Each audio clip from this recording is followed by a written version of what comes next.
Well, good morning, everybody. Thank you so much for being here at Devoted City. If you're watching online, welcome. Thanks for checking us out. Would love for you to come and visit us right here at one of our locations in person where you can experience what Devoted City is all about. If you're at our Cary campus, thanks for being here today. I got a special message for you dads. Here's the thing about fatherhood. When you move from being a dad to not being a dad to being a dad, when you make that transition, some things change. Your choice of fashion changes, right? Yeah. Maybe what you do with your free time, it changes. But here's one thing that definitely changes, dads, our sense of humor, right? Because then jokes that used to make us cringe are like, that's really funny. I thought that was funny. Here's a good definition of a dad joke. If it evokes a reaction somewhere between cringing and earnest laughter, and you simultaneously want to tell the person sharing the joke to tell you more and also to shut up because they're embarrassing you in front of your friends, congratulations, you're in the presence of a dad joke. I just happen to have a few right here to share with you today to sense how many true dads do we have in the audience. Now, I didn't write these, I'm just reading them, okay?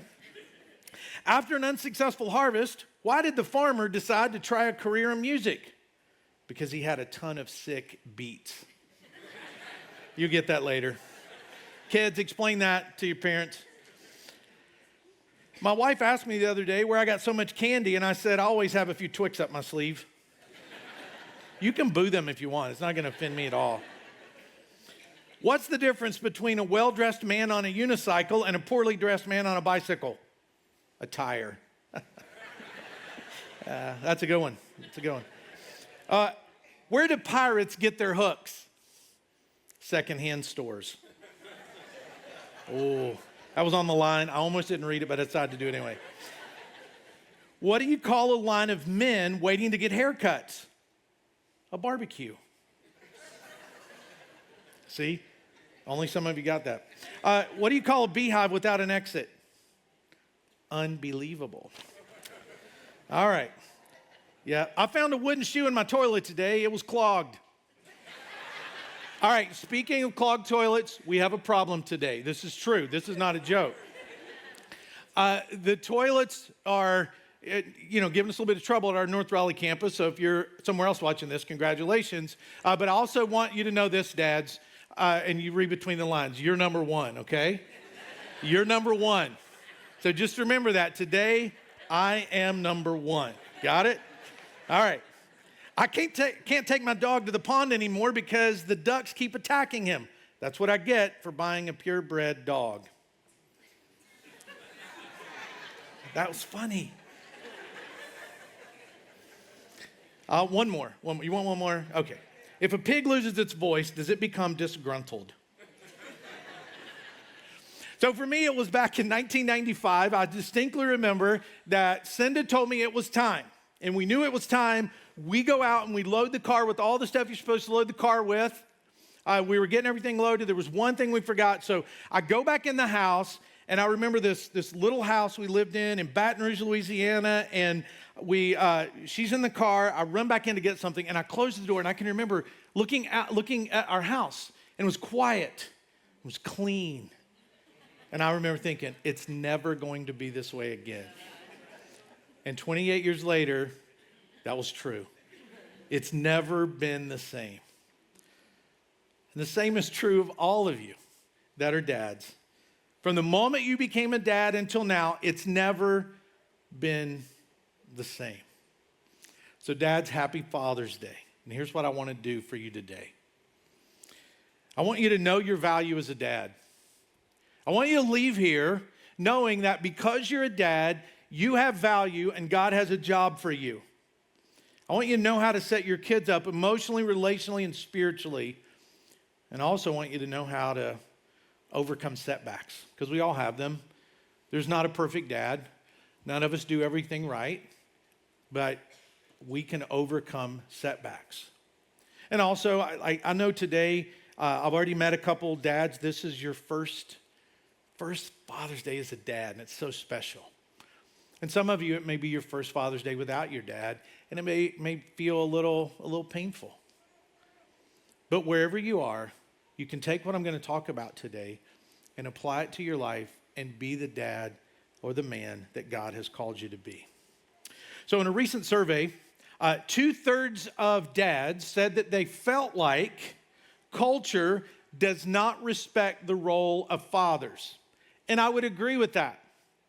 Because we live in a culture that does not respect and lift up the role of dads, and we see the results of that. And so us followers of Christ, we need to respect and lift up the role of dad. That's why I said we're going to do a whole message that's about lifting up the role of a father.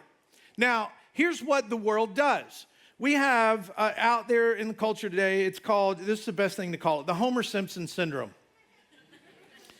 And here's what the Homer Simpson syndrome is. In TV shows, just go look.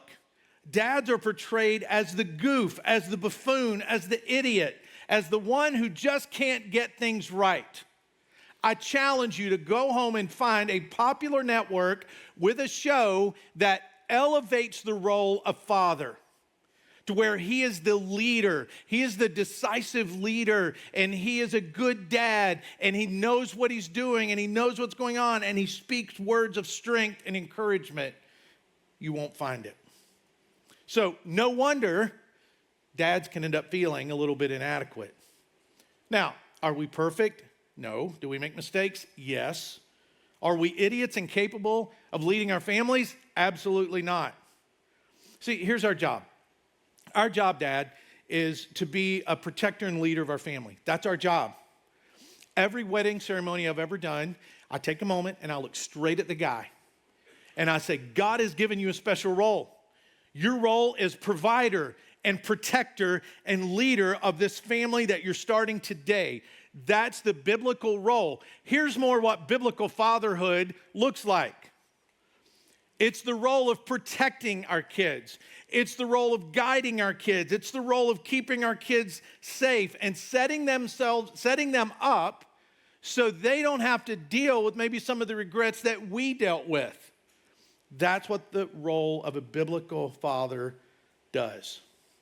Here's a few statistics that highlight the importance of the influence of dads in the lives of kids.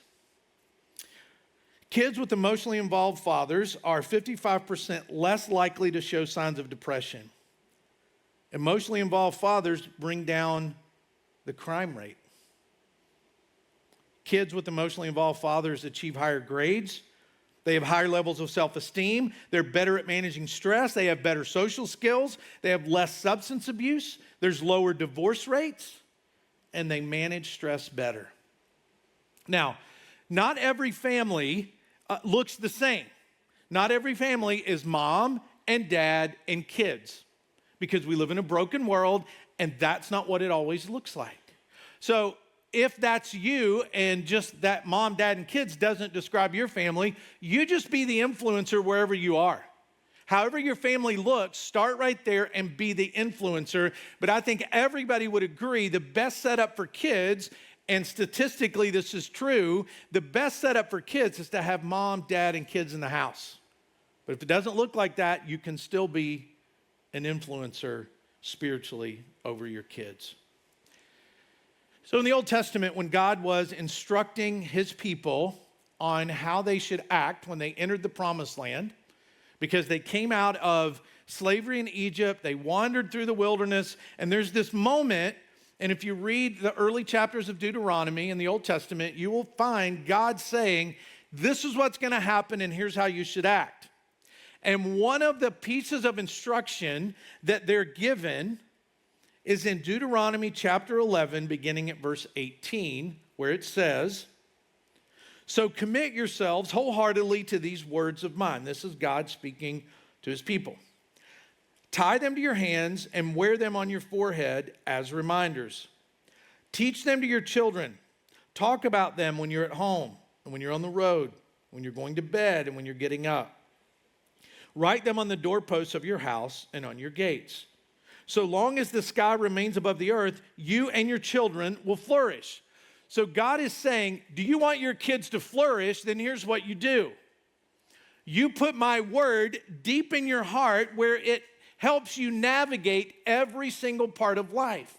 You remember my words to you to help you walk through the difficult times in life. You think about them in the morning, you think about them in the evening. In other words, they are a central part, the central part of your life. See, the most important thing you can do for your kids, because God starts out saying, hey, I want you to commit yourselves to this. The most important thing you can do for your kids is not save for college, although that's wise. It's not get them in the best school, although that's a good thing to do. It's not to involve them in team sports, although that can be very helpful in a child's development. But those aren't the most important things. The most important thing you can do is help your children develop their faith. And you can't help somebody develop something you don't have. So it starts with you. So he says, when you have it, then share it with them. When our girls were growing up, we were very intentional because being a pastor's kid sometimes has some, it has some things connected to it. And sometimes pastors' kids can go way off what parents taught them to do. And we would say, Cinda and I would say to each other, we don't want to force this on our kids. We want them to choose this for themselves. And so on a regular basis, I would kneel down, look at them eye to eye and say, do you feel like Dad puts the church before you? Do you feel like Dad loves the church more than you? And they were always like, no, we don't. And we were intentional not to do that. And I'll tell you a little bit of the story of my girls as I go on today, but I think that worked. So these verses offer us a couple big challenges. One is my faith will be the number one factor in the faith of my kids. And it's my job to transfer the faith I have in God to my children. See, my relationship with my kids is how they learn about God. But see, our job as earthly fathers is to point our kids towards their heavenly Father. Now, maybe you're like me and you did not grow up with that. That was not taught to you. And so for me, what I had to do was I had to ask. Hey, how do you do that? Like today, there's going to be a friend of mine who still lives in Baton Rouge, and he's going to get a text from me like he does every Father's Day that gives him an update on my kids, and it will say, hey, George, thank you for helping me learn how to be a dad. Because when Cinda and I were just the two of us without kids, we watched his kids, he and his wife, we would watch their kids for them. And I thought, if I could have kids like this, I could do a house full. They're really easy to deal with. They're really nice. They did exactly what we said to do. They didn't attack me or anything. And I went to him and I said, how'd you do that? And we would meet at a restaurant, and I would literally sit there with a legal pad, and I would say, and this is before he had kids, how'd you do this? How'd you do that? How do you make sure this happens? How do you make sure that happens? And I would ask him. So if you didn't have that growing up, like I didn't have that growing up, find somebody that you perceive, hey, that looks like a great dad. I'm going to ask him, how did you do that? How did you crank up the kids spiritually? How did you do that? And we did it. I just went through what he told me to do. He's a strong man of God, and it helped me raise my kids. And it ensured that I would give them the spiritual direction for them to make decisions as adults. So when I dropped them off at college, I said, look, the rest of this is on you. You mess up now. Like we've taught you what you need to do. Mistakes now, you're going to pay the consequences. I don't expect you to be perfect, but you just need to know. Like, it's not on me because I've equipped you to do the right things. Proverbs 22, verse 6 says, start children off on the way they should go. And even when they're old, they will not turn from it. And the word for start them off, it means to train, to dictate, to inaugurate. In other words, get them started on the right path. That is our job, dads. Now, it's up to them whether or not they stay on it, but it's up to us to get them started. So if your kid's an adult and they're making a lot of stupid decisions, that's not necessarily your fault if you've started them off on the right path. Now, there's also another reality we have to acknowledge when we're talking about parenting or fatherhood is that we live in a broken world and it doesn't always work out that way. I mean, maybe your dad was far from awesome. But some of you in the room, you can start now and change the course of your kids' lives. Now, even though families look different, maybe you don't live with your kids, or you're a stepdad, or the marriage didn't work out, you can still be the leader that God called you to be. So I'm going to give you a few principles. And if you're taking notes, you're going to want to write these down. First principle, if you're a dad, is to know this: be the dad you never had. Now, some of you had fantastic dads. I did not have an emotionally engaged father, spiritually engaged father, at least early in my life. And some of you have deep scars from that. I was 21 years old before I heard these words: I'm proud of you. Didn't hear them before that. I don't have memory of family dinners around the table. I grew up just with my mom 99% of the time. But I had to make a conscious decision. I'm going to be the dad I never had. Ephesians chapter 6, verse 4 says, "Fathers, do not exasperate your children. Instead, bring them up in the training and instruction of the Lord." See, that gives a challenge, because generational curses can be broken and can be turned into generational blessings. You just have to do it consciously. Just because you grew up one way doesn't mean your kids have to grow up the same way. You can change it through the Spirit and the power of God. So how was I the dad I never had? Well, I had the friend that I asked, got the notebooks full of advice, found a mentor, so find a mentor. And so I thought back through as I was putting this message together, well, what did I do at each of their ages? They are now 28, 26, and 21. All girls. So what did I do at each of those ages? Well, from time they came home to 5 years old, they just want to play.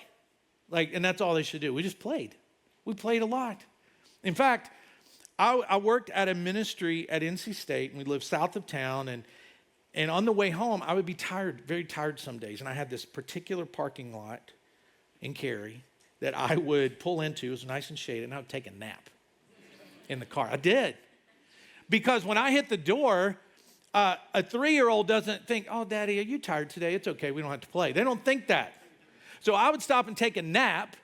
So I was fully ready to be emotionally engaged with my kids, because my wife needed a break and they needed their dad to play with them. Now, being a girl dad, that was all new for me. And so we learned how to play like extreme Barbie, like Barbie. Barbie could jump off the top of the landing in the house. She did a great job with that. And it would be, "Daddy, let's play extreme Barbie." And it was like, bam, bam, bam. And they learned how to play that. Ages 6 to 10, we really got intentional about, I would get intentional about taking each of them on a date with just Dad.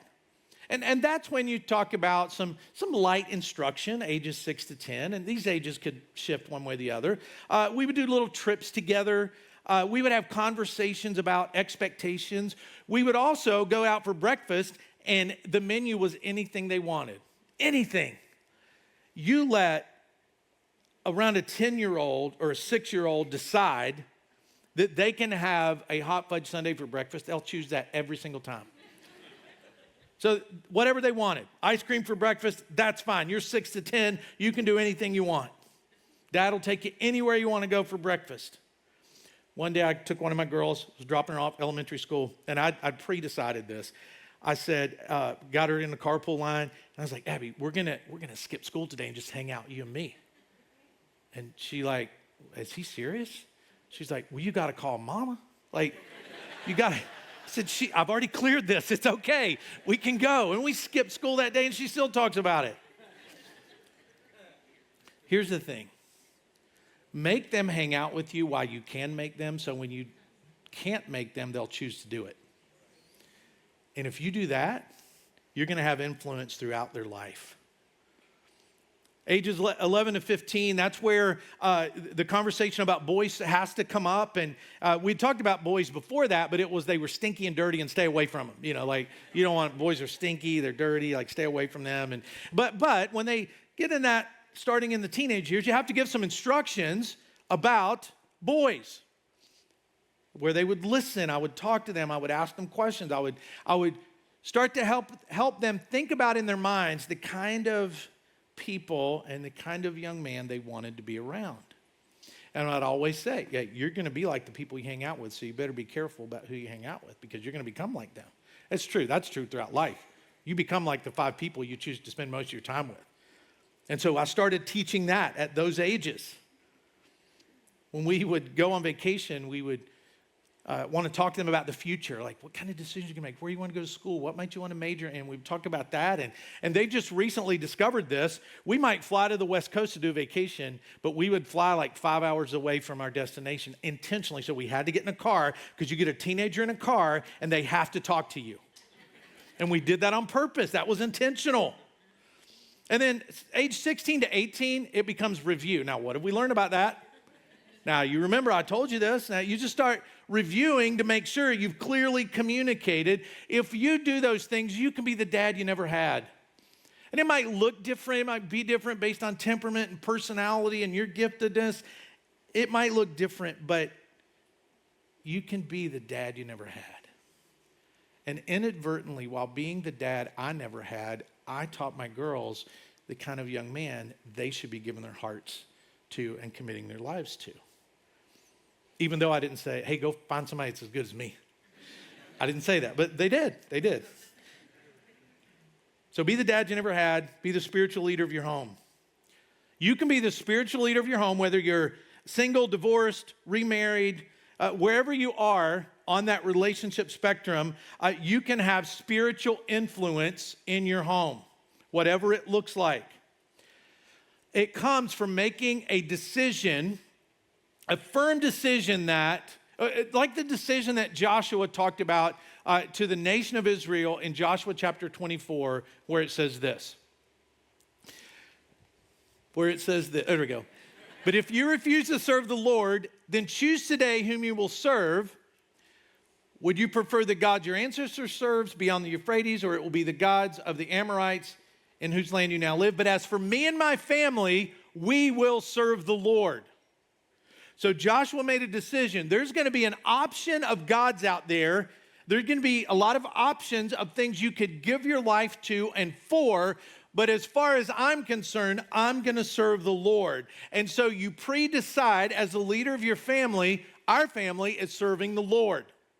That's how it's going to work around this house. And for dads that want to lead their family spiritually well, that involves Christian community. Since we've already talked about kids end up acting like the people they hang out with the most, then we want to get our kids around a positive spiritual influence as early as possible to help them commit to it as early as possible, so it will help them navigate the difficulties, pains, and hurts of life. And it's just like spending time with dad when it comes to like kids ministry, youth group, church, all that stuff. When they're like 8, you can make them go. They don't have a choice. They don't have a car. They don't have any money. You can strap them in the seat and say, you're going to church. And get in there and like it and praise Jesus because I'm going to go in here. You can make them do that. If you make them while you can, when they get older, they have a better chance of choosing it on their own. Because you can't make effectively an older teenager say, you got to go to youth group. You got to be involved with Christians. You could make them, I guess, but it's not going to have the same effect. I had a family come up to me once and they said, we're really concerned about our kids because they just will not go and be a part of youth group. We want to have them in Christian community. Now, they had chosen early in life to let their kids be involved in every single possible thing. And it was always, well, we can't be there because, and they can't go to that camp because, and they can't be consistent on Sunday nights or small group because, and they had all these reasons. And they asked, how did you get your girls to be so committed, to be leaders, to be so committed to this? They're actually bringing their friends. How did you do that? Like they're teenagers and they love Jesus and they're involved and they're not perfect, but that's their driving force in life. How'd you do that? And I said, I let them get what they wanted for breakfast when they were 5. That's how we got there. See, parenting never ends. That's the other principle. Parenting never ends. It just looks different. See, my kids are 21 to 28 years old. and they still ask my advice. The oldest two are married. Their husbands come first. They look to them before they would ever look to me. But still, they come to me for advice. And that started from the moment they came home from the hospital. From the moment they came into our home, that's when it started. It started with, we're going to spend time together. Let me help you think through the kind of life you want to have, the kind of man that you want to lead you and guide you spiritually. 1 Thessalonians chapter 2 says this. For you know that we dealt with each of you as a father deals with his own children, encouraging, comforting, and urging you to live lives worthy of God who calls you into his kingdom and glory. So he's saying it's just a given that fathers encourage and comfort and urge their children to live lives worthy of what God has given them. Now, you could do everything perfect and everything right, and the kids still say, no, thanks, I'm going to go off in this direction. That's not on you. If they choose to walk away from God as an adult, that's not because you didn't do anything right. It's because they're an adult, and adults can make their own decisions. So parenting never ends. It just looks different as they get older. Another principle for fathers is to pray for your children. When our kids were little, before they were born, I have specific prayers in a journal about the young men I hope they would meet one day. A young man that loved Jesus. A young man that would love Jesus before them. And that became a running joke to where if any boy came into their lives, it was, oh, I met this guy and he loves Jesus. Like they would say that really fast just to make sure. Because they knew that was one of the first questions I was going to ask. So we would pray for that. God, let him find mates. Let him find strong young men that love them, that love you, and will guide and lead them well. And that's what the first two that are married have done. Philippians chapter 4 says, do not be anxious about anything, but in every situation, by prayer and petition with thanksgiving, present your requests to God. See, Dad, in your praying for protection and their faith and their future, your prayers can move mountains. It can make a huge difference in the life of your kids. And the last one is to love their mother. If you're married, love their mother. Show your children what a Christ-centered marriage looks like. And in a broken world, maybe you're not married to their mother, but show them what a Christ-centered marriage looks like, whatever your situation is. Because Ephesians 5 is still true.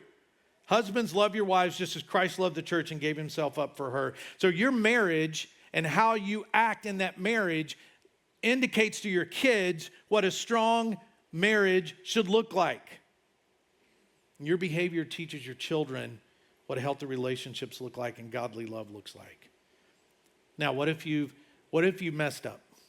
What if they're all grown up and you're like, oh no, they're older, what do I do? No matter the age of your child, they want to hear from dad. They may not say it, they may not act like it, but everybody loves hearing from their dad. My dad died in 2013. And what started out as a almost no relationship when I was young became in my 20s. First time I heard him say, I'm proud of you.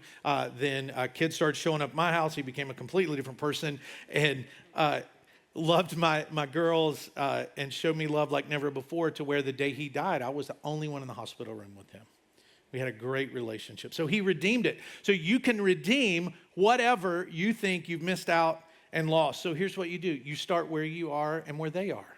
And you build from there, because God can heal, God can redeem, God can restore, no matter what. So start where you are, and it will make a difference. Also, focusing on God's fatherhood is something that can help each of us. See, being a father is the closest thing we get to understanding what it's like for God to love us. And he loves us more. You know that moment when you're looking at your kids and you're like, if you do that again, oh my gosh, you're like, get on my last nerve. We do that to God. We do. And he loves us anyway. And so we get to feel a little bit of what he feels when we look at the love that we have for our kids.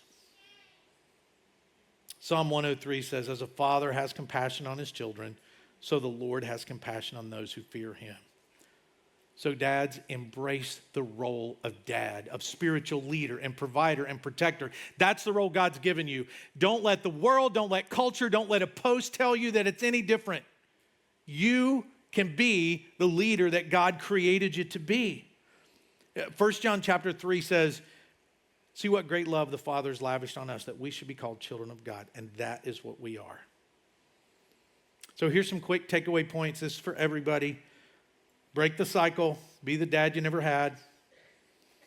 Provide spiritual leadership, no matter what your home looks like. Understand that parenting never ends, so you can have lifelong influence. Understand the power of prayer and model love to your kids. Dads, you can do that. No matter where you are, no matter what mistakes you feel like you've made, you can do that. So I want to do something right now. If you're a dad in the room, just raise your hand. I don't do that very often. At our Cary campus, you raise your hands too. There are people looking around. Now, those are the dads in the room. Now, everybody else, notice a dad. I want you to put your hand on the shoulder of a dad around you. Might be your dad, might be your husband, might be somebody you don't even know. Just put your hand on their shoulder. And dad, you can put your hands down once somebody puts their hand on your shoulder. If you got to get up and move around, do that.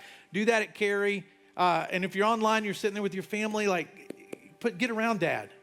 Because I'm going to pray for dads right now. A prayer of blessing, a prayer of understanding, a prayer of second chances, a prayer of being the leader that God created you to be. So let's pray. God, right now, on a day that we celebrate dads, Father, may every dad that's got a hand on his shoulder feel the love and comfort and grace and forgiveness that comes from you, God. And for the dads that haven't started out like they should have, I pray that today they feel new motivation to be the dad that maybe they never had and be the dad that you created them to be. And God, I pray for the dads that their kids are older and they're going to have to make a phone call. God, I pray that that phone call is filled with grace and forgiveness and joy. God, fill the dads in this room and watching this on the screen with confidence, with godly confidence in what you created us to be. And to the best of our abilities, may we be the spiritual fathers that you called each of us to be. And I pray this in Jesus' name. Amen.